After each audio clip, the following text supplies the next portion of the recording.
कीर्तन हुआ है। ब्रह्मा रुद्र श्री हरि से प्रसव कुछ भी नहीं है, इन्हीं की प्रसाद लीला क्रोध लीला की अभिव्यक्ति है। हे राजन, अब तुम ये पशुओं की सी अवेद मूलक धारणा छोड़ दो कि मैं मरूंगा। जैसे शरीर पहले नहीं था और अब पैदा हुआ और फिर नष्ट, पहले भी नहीं था शरीर, तो बीच में को दिखाई देता है, फिर नहीं रहेगा। जैसे तुम पहले नहीं थे, तुम्हारा जन्म हुआ, तुम मर जाओगे, ये बात नहीं है। जैसे बीज से अंकुर और अंकुर से बीज की होती रहती है, वैसे ही एक देह से दूसरे देह की और दूसरे देह से तीसरे की उत्पत्ति होती है। किंतु किसी से उत्पन्न हुए हो और ना तो आगे ना आगे पुत्र पौत्रादिक शरीरों से रूप में उत्पन्न हो गए। अजी जैसे आग लकड़ी से सर्वदा अलग रहती है, लकड़ी की उत्पत्ति और विनाश से सर्वदा परे, वैसे तुम भी शरीर आज से सर्वदा अलग हो। स्वप्न अवस्था में ऐसा मालूम होता है कि मेरा सिर कट गया है और मैं मर गया हूँ, मुझे लोग शमशान ले जा रहे हैं, परंतु ये सब शरीर की अवस्थाएं जीवती रहती हैं, आत्मा की नहीं।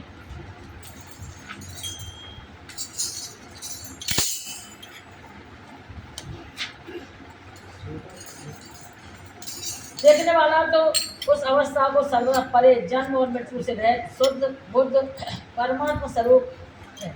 जैसे घड़ा फूट जाने पर आकाश पहले की भांति अखंड रहता है, परंतु घटाक्ष निवृत्ति हो जाती है। लोगों को ऐसा प्रतीत होता है कि ये महाकाश में भी मिल गया है, वास्तव में तो ये मिला हुआ है। वैसे ही देहपात हो जाने पर ऐसा मालूम पड़ता है मानो जीव ब्रह्ममय हो गया है, वास्तव में तो ये ब्रह्म था ही, उसकी अब्रह्मता तो प्रतीति। ये जीव तो ब्रह्म का ही एक अंश मात्र, उसकी अव्यक्तता ही प्रतीत मात्र थी। मन ही आत्मा के लिए शरीर विषय और कर्मों की कल्पना कर लेता है और उस मन की सृष्टि करती है माया। अविद्या वास्तव में माया ही जीव के संसार चक्र में पड़ने का कारण है। जब तक तेल रखने पात्र बत्ती और आग का संयोग रहेगा, तभी तक दीपक की गलती है। क्योंकि जब तक तेल दिए में बाती जगमग जगमग हुई और बीच और तेल खत्म हुई बाती छप्पो अंधेरो। जीव संसार चक्र में पड़ने का कारण है। जब तक तेल रखने का पात्र बत्ती आग का संयोग रहता है, तभी तक दीपक में दीपकपना है।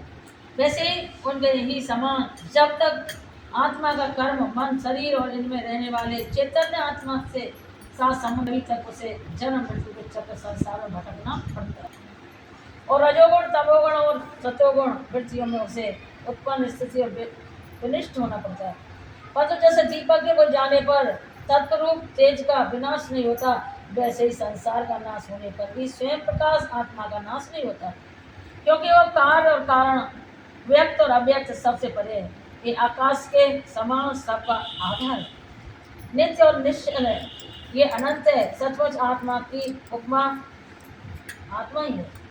हे राजन, तुम अपनी विशुद्ध एवं विवेकवती बुद्धि को परमात्मा के चिंतन में भरपूर कर दो।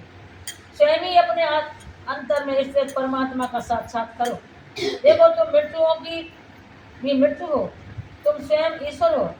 ब्राह्मण के श्राप से प्रेरित तक्षक तुम्हें भस्म न कर। अजी तक्षक की तो बात ही क्या है, स्वयं मृत्यु और मृत्यु का भी समूह भी तुम्हारे पास तक नहीं फटक सकेगा। तुम इस प्रकार अनुसंधान चिंतन करो कि मैं ही सर्वश्रेष्ठान परम ब्रह्म हूँ, सर्वाधिष्ठान ब्रह्म मैं ही हूँ। इस प्रकार तुम अपने आप को अपने वास्तविक एक रस अनंत अखंड स्वरूप में स्थित कर लो। उस समय अपनी विषैली जीव लपलपाता हुआ अपने होठों को चाटता हुआ तक्षक आए और अपने विषयपूर्ण मुख से तुम्हारे पैरों में डसले, कोई परवाह नहीं। तुम अपने आत्म स्वरूप में स्थित होकर इस शरीर को और तो क्या सारे विश्व को भी अपने से अलग समझो।